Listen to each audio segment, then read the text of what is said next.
සමන්ත චක්ඛවාලේසු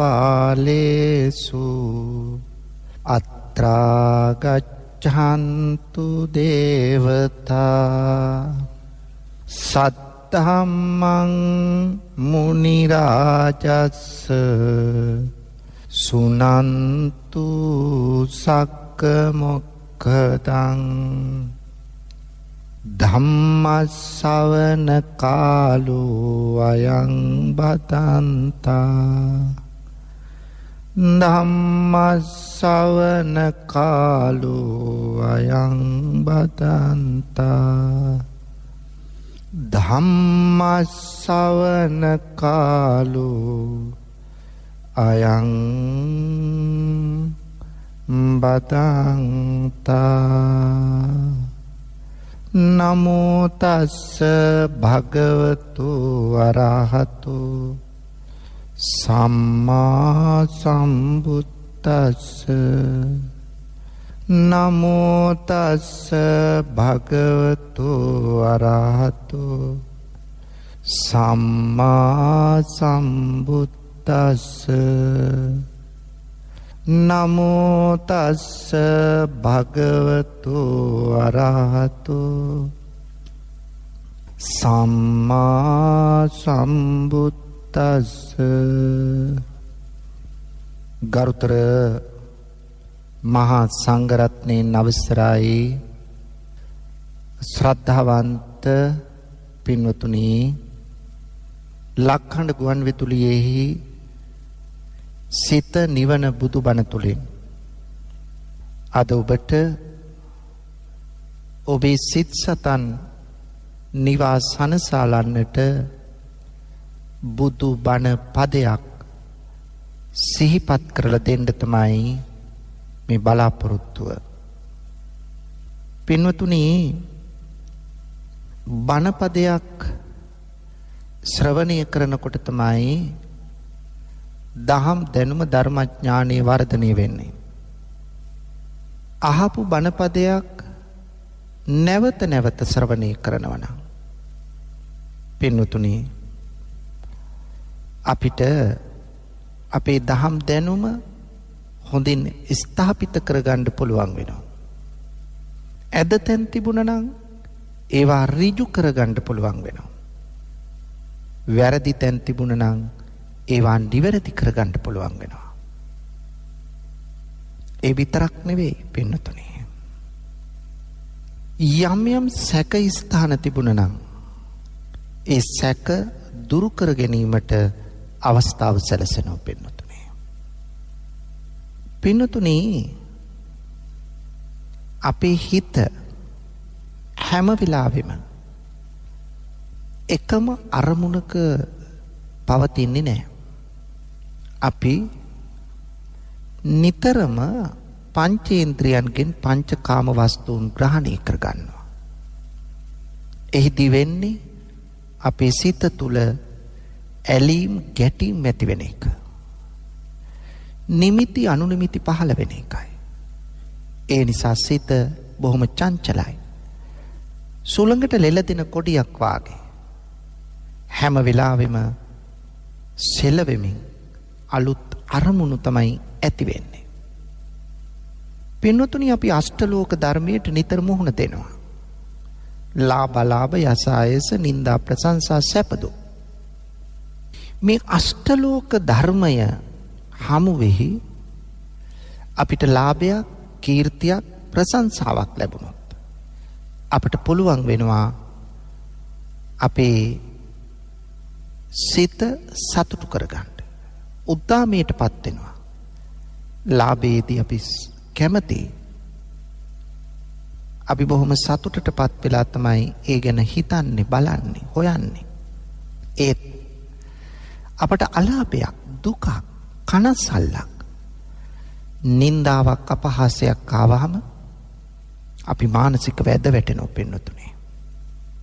සමහර වෙලාවට මනස වික්ෂිප්ත වෙනවා, නොසන්සුන් වෙනවා. සමහර වෙලාවට ජීවිතේ කලකිරෙනවා. එවැනි අවස්ථාත් ඔබට උදා වෙලා ඇති.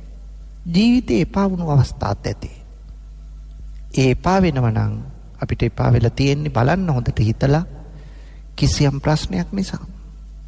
ඒ කියන්නේ මේ අෂ්ටලෝක ධර්මයට මුහුණ දීමේදී ඇතිවන මානසිකත්වය නිසා.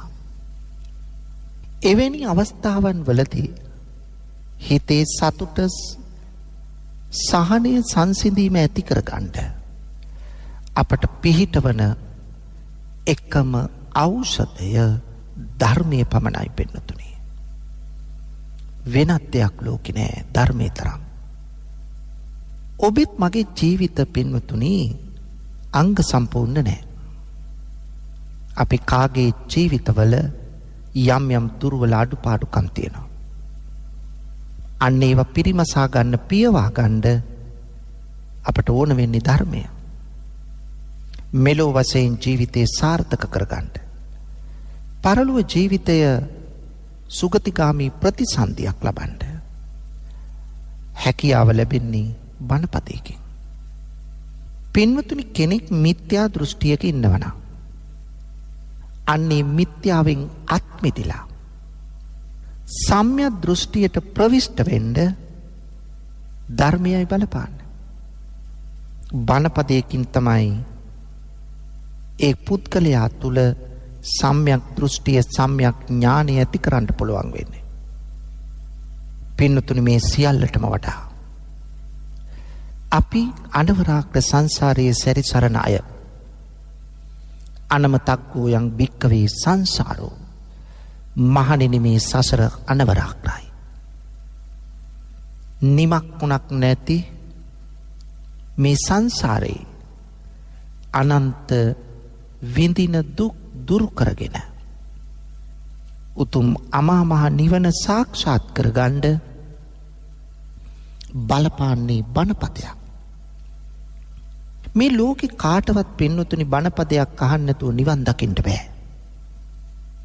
අඩුම ගානේ භාවනා කමඨහනක් වශයෙන්වත් බණපදයක් ශ්‍රවණය කළ යුතුමයි. එහෙනම් ධර්ම ශ්‍රවණය කොච්චර වැදගත්ද? මෙලොව පරලොව වශයෙන් ලෞකික ලෝකෝත්තර වශයෙන් හැම අංශයකින්ම අපි තුල දියුණුවක් ඇති කරගන්නට නම් බලපාන්නේ ධර්මයයි. පින්වතුනි අපි කොහොම ජීවත් වුණත් යම් දවසක මරණයටපත් වෙනවා. මේ මරණයටපත් වීම කාටවත් වළක්වන්න බෑ. ජරම්පි පත්වා මරණ. ජරාවට වයසට ගිහිල්ලා හරි දි รา පත් වෙලා මරණයටපත් වෙනවා. මේක තමයි ඇත්ත යථාර්ථය. මේ මැරෙන මිනිස්සු එවලීම නැවත ප්‍රතිසන්දියක් ලබනවාද? එහෙම නැත්නම් කලක් මේ අභ්‍යවකාශයේ සැරිසරනවාද? එහෙම නැත්නම් දින 7ක් අපි දින 7න් දානෙ දෙන්නේ ඒ දින 7න් පස්සේද උපත ලබන්නේ ප්‍රතිසන්දියක් ලබන්නේ. ඒ දින 7න් 7 දවසින් දෙන පින් ධර්මදේශනා පවත්වල දානමය පින්කම් සිද්ධ කරලා ඒ දින පින පමණද ගන්න පුළුවන්? දින 7ට කලින් පින්කම් කරලා පින් දුන්නොත් පින් ගන්න බැරිද? මෙන්න මෙවැනි ගැටලු අප හමුවේ තියෙන ගැටලු පින්නතුනි. බොහෝ අයට විසඳාගත නොහැකි තැන්. ඒ නිසා අපි ඒ පිළිබඳව නිවැරදි දැනුමක් ඥානයක් දෙන්න උත්සාහ කරනවා. පින්නතුනි කෙනෙක් ලාබාල වයසින් තරුණ වයසින් වැඩිහිටි වයසින් නැත්තම් වයෝ වෘද්ධ වුණාම ඔය ඕනම වයස් කාණ්ඩයකදී මැරෙන්න පුළුවන්.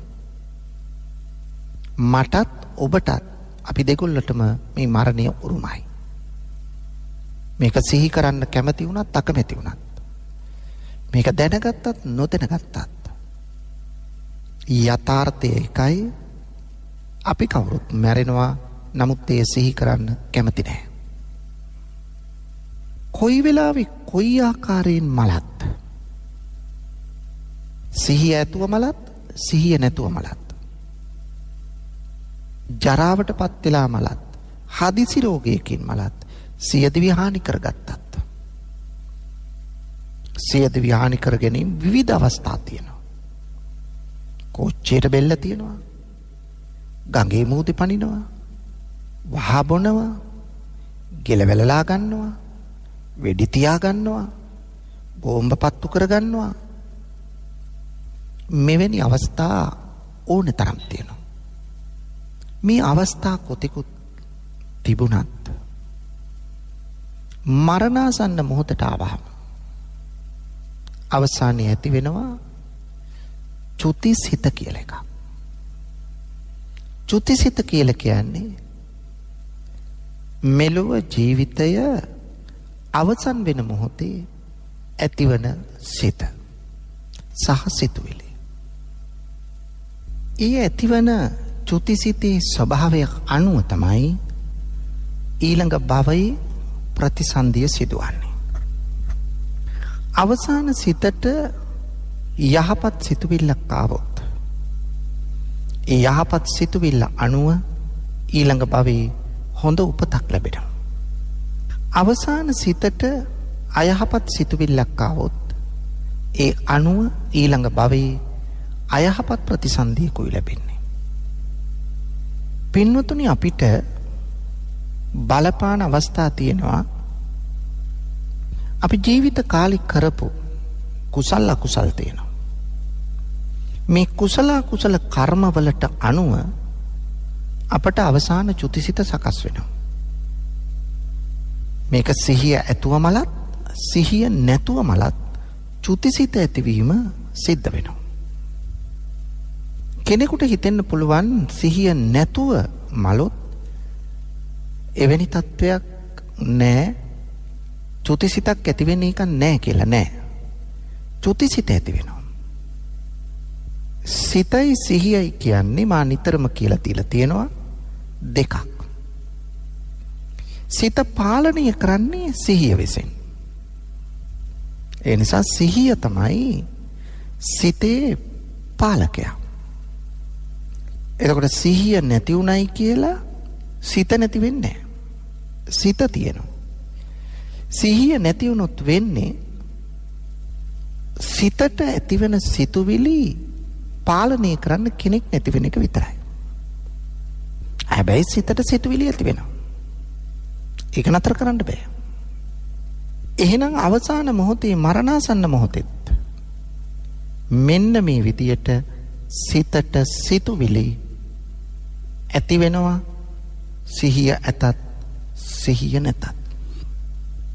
පින්නතුනි, දැන් ඔන්න මරණාසන්න මොහොතට ඇවිල්ලා අවසාන සිත ඇති වුණා. එතනින් මෙලොව ජීවිතය අවසන්. හැබැයි භවය එතනින් අවසන් නැහැ. මේ ජීවිතය අවසන් වුණාට භවය අවසන් නැහැ.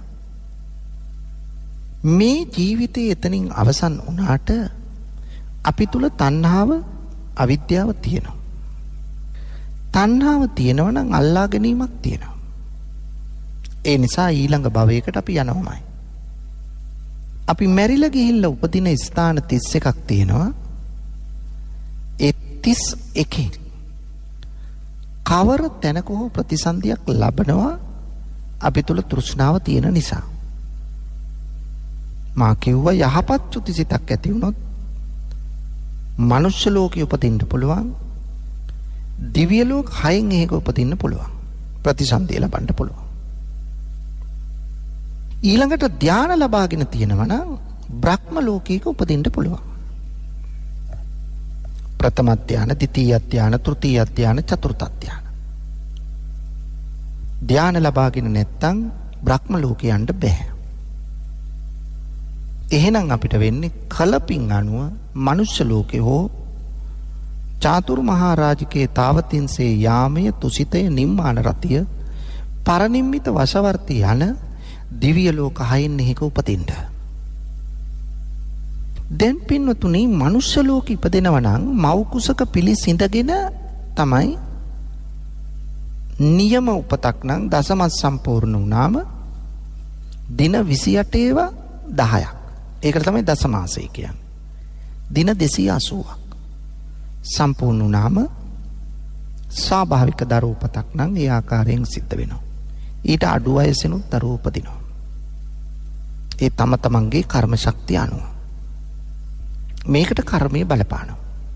උපත සඳහා. මරණාසන්න මොහොතෙත් මරණයටත් කර්මය බලපෑව. උපතටත් කර්මය බලපානවා. ඒක මටත් ඔබටත් කාටත් සාධාරණයි. දැන් පින්නතුනි මා මුලින් මතක් කළා මරුණු නිමේෂයේම ප්‍රතිසන්දියක් සිදු වෙනවාද? එහෙම නැත්නම් හිස් අවකාශයේ සැරිසරනවාද? එහෙම නැත්නම් දින 7ක් ගියාට පස්සේ දෙනු ලබන පිනුත් අරගෙනද ප්‍රතිසන්දිය ලබන්නේ? එතෙක් මේ අවකාශයේ සැරිසරමින් සිටිනවාද? මෙන්න මේ ගැටලුව තමයි මෙතෙන්දි දැන් විසඳා ගන්න ඕන. 1. මියගිය මොහොතේම උපදිනවාද නැත්නම් ප්‍රතිසන්දියක් ලබනවාද? ඔව්. මියගිය නිමේෂයේම අතරක් නැතුව ප්‍රතිසන්දියක් ලබනවා. පින්වතුනි මනුෂ්‍ය ලෝකේ උපදිනවා නම් මව් කුසක තමයි ප්‍රතිසන්දිය ලබන්නේ. දිව්‍ය ලෝකයක ඉපදිනවා නම් මව් කුසක පිළිසිඳ ගැනීමක් නැහැ. දිව්‍ය ලෝකයේ දිව්‍ය අම්මල දිව්‍ය තාත්තල නැහැ. දිව්‍ය ලෝකේ පහළ වෙන්නේ ඕපපාතිකවයි. එක විට තමයි පහළ වීම සිද්ධ වෙන්නේ. ඒ යහපත් ප්‍රතිසන්දියක් නෝ. පාපී සිතුවිල්ලක් හිතට ඇවිල්ලා අපි දුගතියක උපදිනවා නම් නිරයේ උපදින්නේ ඕපපාතිකව. പ്രേත ලෝකේ උපදින්නේ ඕපපාතිකව. තිරිසන් ලෝකේ ඊට වඩා වෙනස්. මව් කුසක වෙන්න පුළුවන්. බිත්තරයකින් අට ගන්න පුළුවන්. මේ වගේ. ඒ නිසා අපට පැහැදිලිව පේනවා කෙනෙක් මව් කුසක පිළිසිඳ ගන්නත් පුළුවන්. එක විටම පහළ වෙන්නත් පුළුවන්. එහෙනම් ඒක කොයි වෙලාවෙද සිද්ධ වෙන්නේ? මරුණු නිමේෂයේම. කවුද උපදින්නේ? මමද නැත? මම වෙනුවට වෙන කෙනෙක්ද උපදින්නේ? ඒත් නැත. මමම උපදිනවා කියලා කිව්වොත් එතන ආත්ම සංකල්පයට වැටෙනවා. මම නෙමෙයි මම වෙනුවට වෙන කෙනෙක් උපදින්නේ කියලා කිව්වොත් එතන වැටෙන්නේ උච්ඡේද දෘෂ්ටියටයි භෞතිකවාදයටයි. මම වෙනුවට වෙන කෙනෙක් උපදිනවා කියලා කිව්වොත්. එහෙනම් අපිට පින්වතුනි මම උපදින්නෙත් නැහැ. මං වෙනුවට වෙන කෙනෙක් උපදින්නෙත් නැහැ. මට යම් සම්බන්ධයක් තියෙන කෙනෙක් උපදින්නේ. නූලකින් වාගේ සම්බන්ධයි. මොකක් එක්කද? විඥානයත් එක්ක. ඒ නිසා මමද උපදින්නේ නැත වෙන කෙනෙක්ද උපදින්නේ නැත නචසෝ නචඤ්ඤෝ. එහෙනම් ප්‍රශ්නේ නිරවුල් වුණාද? මොකද්ද? මරුණු නිමේෂයේම ප්‍රතිසන්දියක් ලබනවාද? බය නැතුව දැනගන්න. ඔව්. අතර කාලයක් සැරිසරන කාලයක් නැද්ද? නැත. සමහරව හිතනවා දින 3ක්, දින 7ක්, මාසයක්, මාස 3ක්. මේ ආත්මය මියගිය පුද්ගලයාගේ ආත්මය මේ අවට සැරිසරනවා. මැරිච්ච පුද්ගලයාගේ ගෙදර අවට සැරිසරනවා. අන්නේ සැරිසරා තමයි මොකද්ද වෙන්නේ? බලන්න උපතක් ලබන්නේ. එහෙම විශ්වාසයක් තියෙනවා. මේ විශ්වාසය ඊටාම මිත්‍යාවක්. මැරිච්ච කෙනා එක දිනක්වත්, එක පැයක්වත්, එක විනාඩියක්වත්, එක තප්පරයක්වත් මරුණු ස්ථානයේ සැරිසරීමක් නැහැ. ඉතින් කොහෙද දින 7ක් සැරිසරනවා කියන්නේ? ඒක මිත්‍යාවක්. මැරිච්ච කෙනා නිමේෂයේම නැවත ප්‍රතිසන්දියක් ලැබුවා. ලබනවා. සැරිසරන කාලයක් නැහැ. අන්තරා භව කියන සංකල්පයක් නැහැ. ඒක වැරදි. මැරුණා තව තැනක ප්‍රතිසන්දිය ලැබුවා. මැරුණු කෙනාට දින 7ක් යනකන් පින්ගත නොහැකිද? මෙන්න මේක තවත් ප්‍රශ්නයක්. මැරුණු කෙනාට දින 7ක් යනකන් පින් ගන්න බැරි නම් එතෙක් ඔහු හිර වෙලා ඉන්නේ යම් තැනක. පින් අරගෙන නම් යහපත් තැනකට යන්නේ එතෙක් බල බල ඉන්නවා පින් ලැබෙනකම්. මේ අදහසද ඊටාම වැරදි මිත්‍යාවක්. මල පුද්ගලයාට දින 7 දවසේ බණත් දානයක් දීලා පින් දුන්නාම තමයි පින් ගන්න කියලා අනෙක් පින් ගන්න බෑ කියලා වැරදි චින්තනයක් තියෙනවා. ඒක වැරදි. එහෙනම් මොකද්ද හරිද? මරුණු කෙනා මා කිව්වේ මේ මොහොතේම ප්‍රතිසන්දියක් ලබනවා. අපි දවසින් පින්කම් කරනවා. දවස් දෙකකින් කරනවා. තුන්වෙනි දවසේ කොහොමත් පින්කම කරනවා. මොකද්ද? ස්වාමීන් වහන්සේලා වඩම්මලා පංචශීලයේ සමාදන් වෙලා සිල්වත් වෙලා ඒ වගේම දැහැත් ගිලම්පස පිළිගන්වලා මතක වස්ත්‍ර පූජා කළා දන් දීලා අනිත්‍ය මෙනෙහි කළා භාවනා කරලා ඔහු ජීවිත කාලය තුලදී සිද්ධ කරගත් පින්කනුත් මතක් කරලා මේ ස්වාමීන් වහන්සේ මොකද කරන්නේ? පුණ්‍යානුමෝදනාව කරලා ඒ අදාළ මියගිය පුද්ගලයාට පින් දීමක් කරනවා. දැන් පින්නතුනි මේ පින් දීම කලේ මියගිය එක්කෙනා දින 7ක් ගියාට පස්සේද? නෑ. තුන්වෙනි දවසේ මේ කලේ. එතකොට එදා පින් දුන්නා. එහෙනම් හිතාගෙන හිටියට දින 7 පින්කම කරලමයි පින් දෙන්න ඕන කියලා ඒක තමන්ගේම ක්‍රියාවකින් වැරදි කියලා ඔප්පු කරලා තියෙනවා. මොකද්ද ක්‍රියාව? දින 3න් පින් දීලා තියෙනවා. දාන සීල භාවනා සංඛ්‍යාත පුණ්‍ය ක්‍රියා 3ක් කරලා පින් දීලා තියෙනවා. එහෙනම් ඒ පින ගත්තේ නැත්තම් ගන්න බැරි නම් මොකටද දෙන්නේ?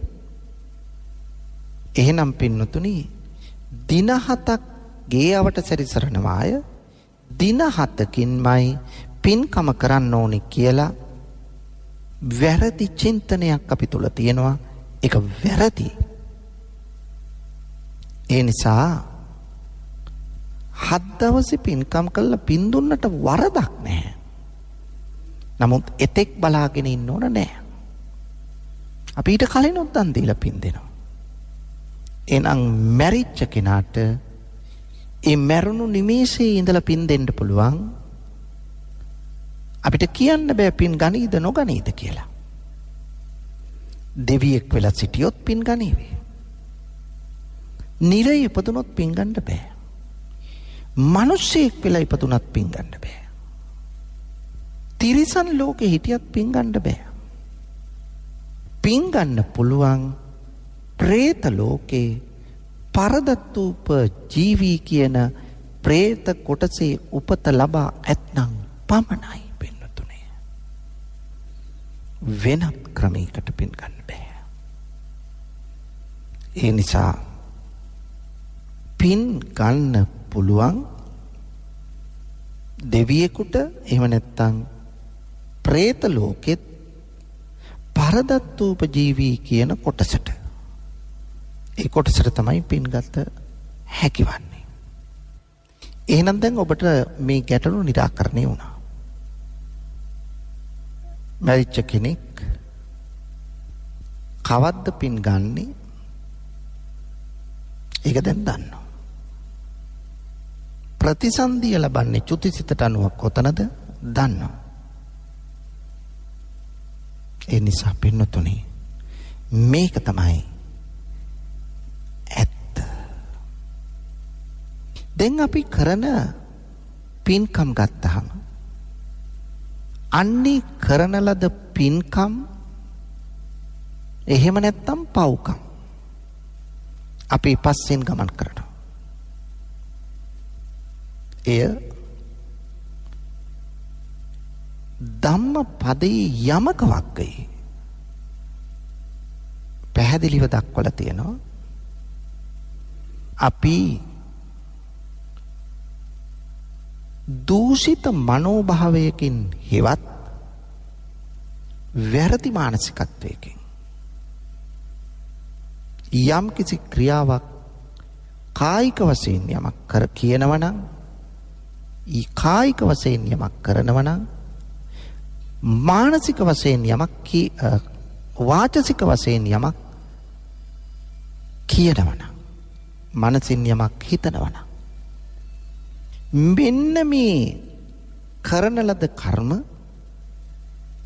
දූෂිත මනෝභාවයකින් යුක්ත නම් කලේවා අකුසල කර්ම පාප කර්ම. අන්නේ පාප කර්ම අකුසල කර්ම අපි පසුපස ගමන් කරනවා පින්වතුනි. ඒකින් වළකින්න මොනම ජගතෙකුටවත් බෑ.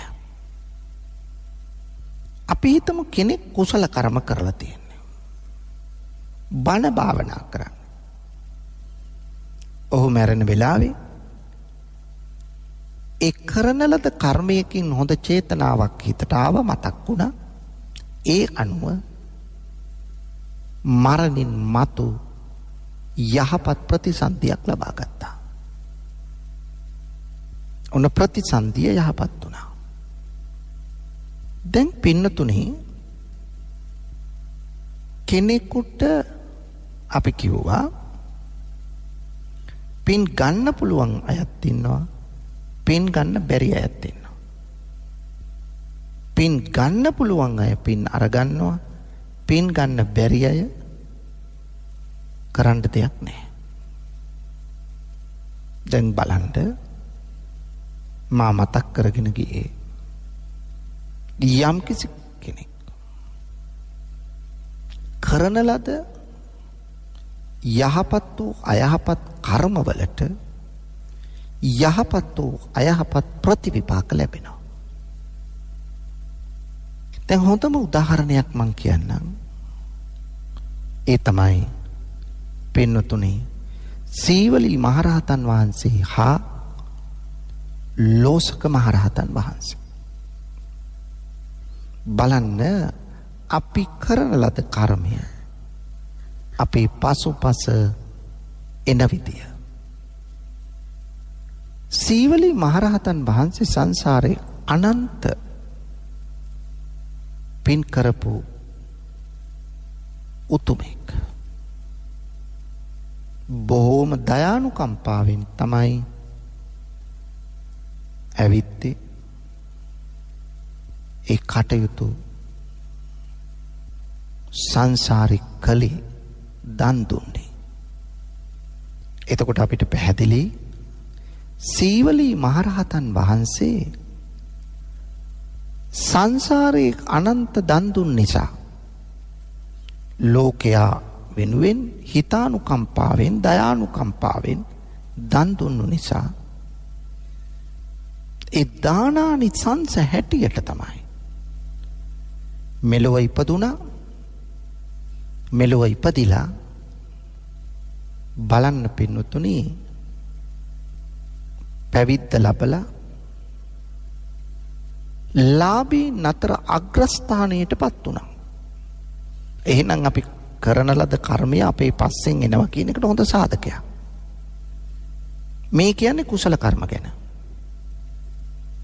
එහෙනම් සීවලී මහරහතන් වහන්සේ අප්‍රමාණ දන් දීලා තියෙන සංසාරේ කුසල කර්ම කරලා තියෙනවා.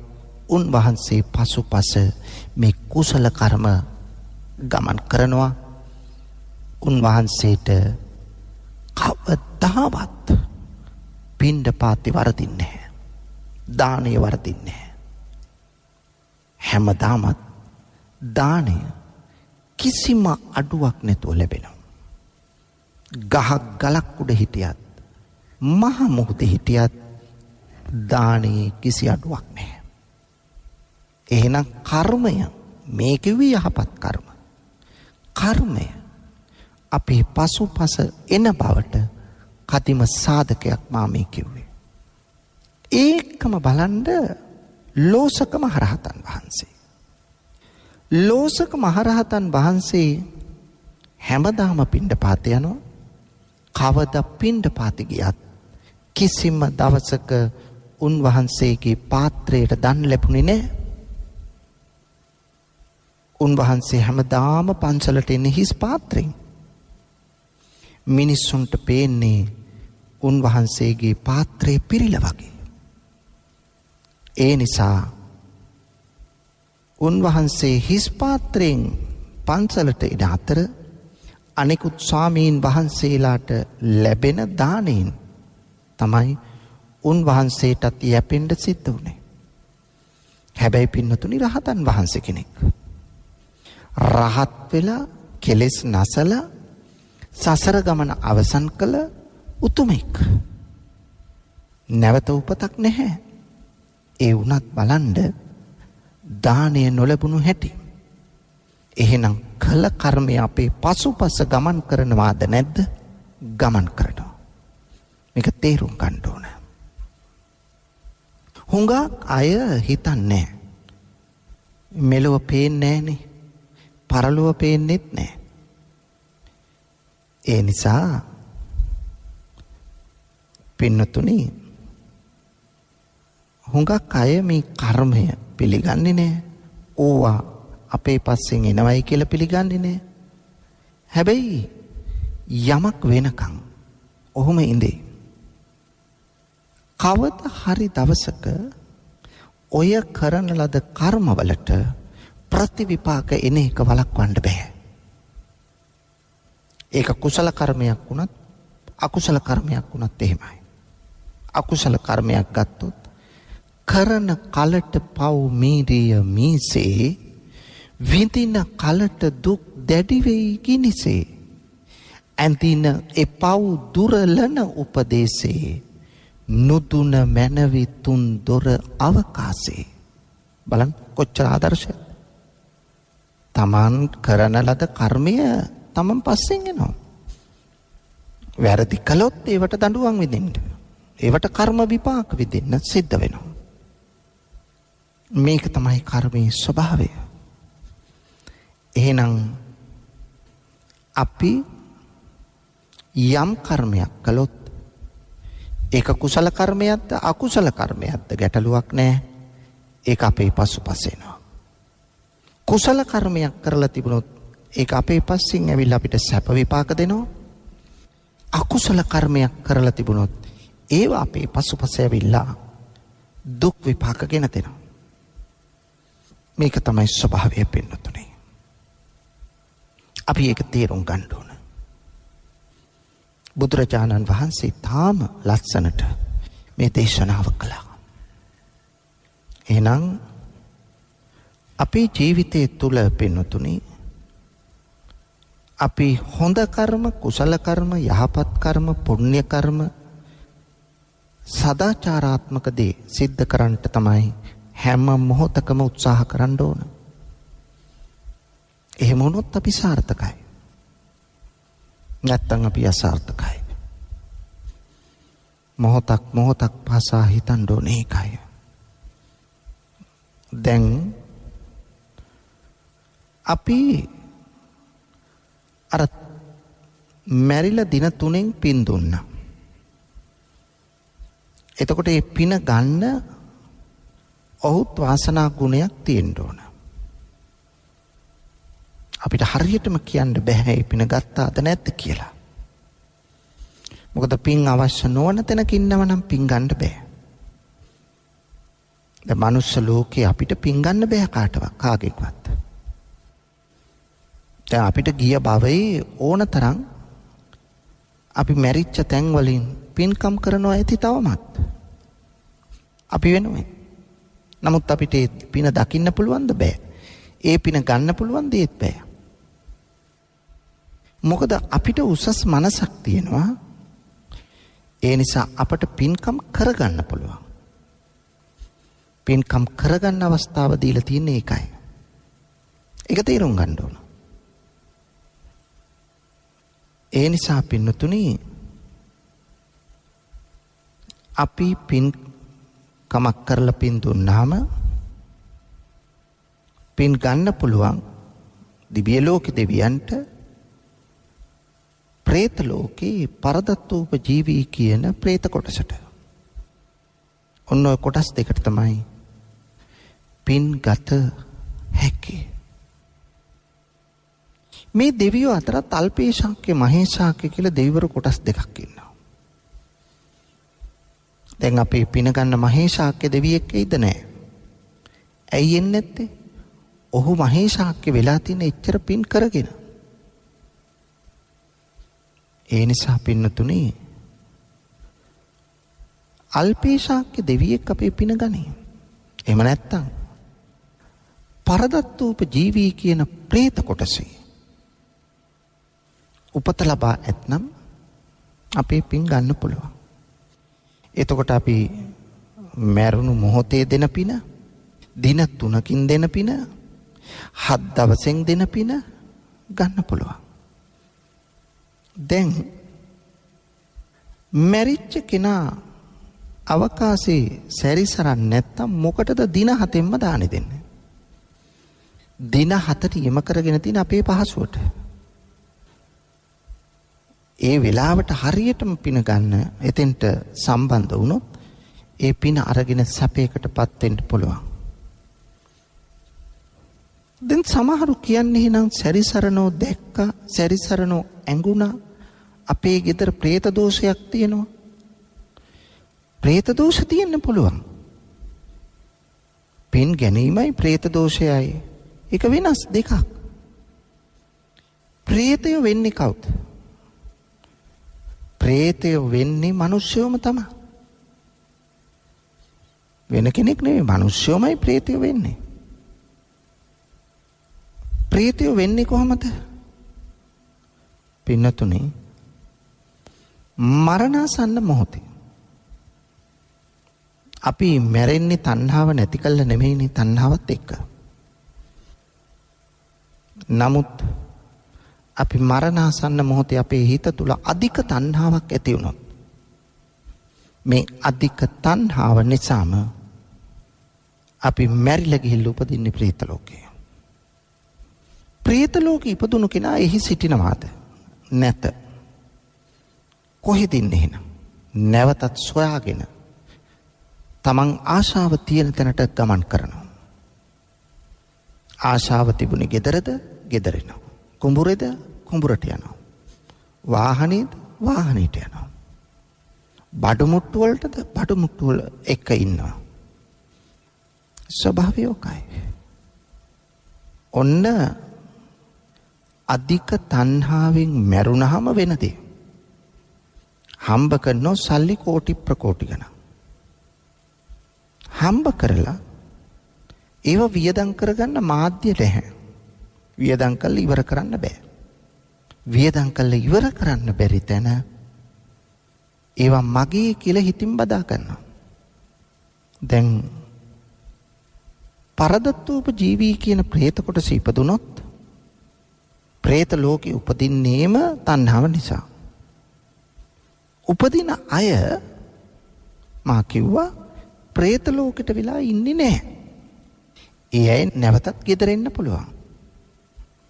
සමහර වෙලාවට කිසිම සම්බන්ධයක් නැතිව වගේ තියෙන කෙනෙක් ළඟටත් මැරිලා තියෙන්නේ අම්මත් නෙවෙයි, තාත්තත් නෙවෙයි, නැන්දත් නෙවෙයි, මාමත් නෙවෙයි, බාප්පත් නෙවෙයි, පුංචි අම්මත් නෙවෙයි, සහෝදරයෙකුත් නෙවෙයි, ළඟ මිත්‍රයෙකුත් නෙවෙයි. එහෙත් පින්නතුනි මැරුණේ අපි දන්න කෙනෙක්. යම් ප්‍රමාණයක්. එයා අපිට මුණ ගැහිලා තියෙන එක දවසයි. ඒ දවසින් එයාගේ හිත තුළ අපි කෙරෙහි ඇල්මක් ඇති වුණොත්, ඒ දිගට ඇල්ම පැවතුනොත් බලන්න මොකද වෙන්නේ? ඒ ඇල්මත් එක්ක ඒ පුද්ගලයා ඒ പ്രേත ලෝකෙ ඉපදුනත් ඒ අදාළ තැනට එනවා. ඒ ගේ හොයාගෙන, ඒ පුද්ගලයා හොයාගෙන ගමන් කරනවා. ඔන්න പ്രേත දෝෂේ නැහැටි. හැබැයි මේ പ്രേත දෝෂේ දුරු කරගන්න පුළුවන්. ඔබෙත් මිය ගිය අය ඕන තරම් ඔබේ නිවසට ඇවිල්ලා බලාගෙන ඉන්න වෙන්න පුළුවන්. ඒ අය ගැන අපි අනුකම්පාවෙන් පින් දෙනව වෙන්නත් පුළුවන්. නමුත් මිය ගිය අය ඒ තැන්වල සිටින අතර പ്രേත ලෝකේ ඉන්න අය තම තමන් ආශාව දැක්වූ තැනට ගමන් කරන නිසා ඒ ඇතිවන දෝෂය වළක්වාලන්නට අපට පුළුවන් බුදුරදුන් වදාළ සූත්‍ර දේශනා ඕනෑ තරම් තියෙනවා. ඒ සූත්‍ර දේශනාවල තේරුමත් දැනගෙන ඒ සූත්‍ර දේශනා පවත්වනවා නම් මහා මංගල සූත්‍රය, රතන සූත්‍රය, මහානුභාව සම්පන්න කරණීය මෙත්ත සූත්‍රය, ඒ වගේම විවිධ සෙත් පිරිත් සජ්ජායනා, මෙන්න මේවා තමන්ගේ නිවසේ නිතර දෙවේලි පාවිච්චි කරනවා නම් අන්න ඒ කෙනා ඒ ගෙදර තියෙන പ്രേත දෝෂය ක්‍රමයෙන් ඉවත් වෙනවා. අන්න ඒක තමයි අවශ්‍ය. ඒ නිසා උත්සාහ කරන්න